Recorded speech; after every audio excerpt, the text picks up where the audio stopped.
Chairman, any part of mine, Going.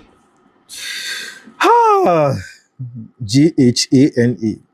You see, I've always said, and I'll maintain my stance, that look, if you decide to use a public transport for a day and you don't encounter any problems, zero problems,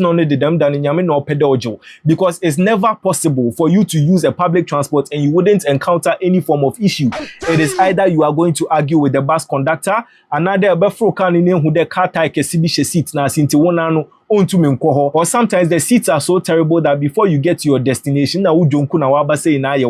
because it is never possible for you to use a public transport these days in Ghana without having to encounter any problem. So this is actually an STC bus, and you can tell from the vest the conductors are wearing that this is an STC bus, and commuters on the bus are complaining that, look, conductors, the way you are parking the bags on the walkway isn't right. It is a wrong thing you are doing and you need to do something about it. Well, if you park luggages na do walkway no do catch a conductor and the conductor Messi aye bags Messi park bags na say pede sana. How are we going to get down? Ebi obi pedo si wo baby another obi pedo ko gunsu sonche na de another bia we ko di bibi na niye funle ye merry go round na so pedo yiniyem na de. How is the person going to get down mid journey? These are the concerns of the commuters who have paid for comfort, who have paid for safety, and they are getting the direct opposite of it. And when they tell you, the bus conductors, you have the audacity to tell them that video now warrior no omwa.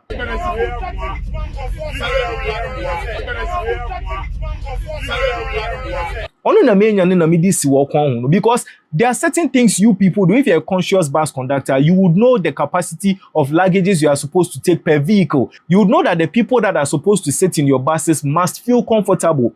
It is not an advantage.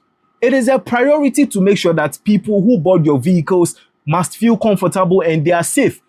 And they are complaining to you and you have the audacity to tell them to relax. We have this culture we are trying to harness here in this country where somebody does something that is wrong and they expect everybody else to adapt to the wrongdoings.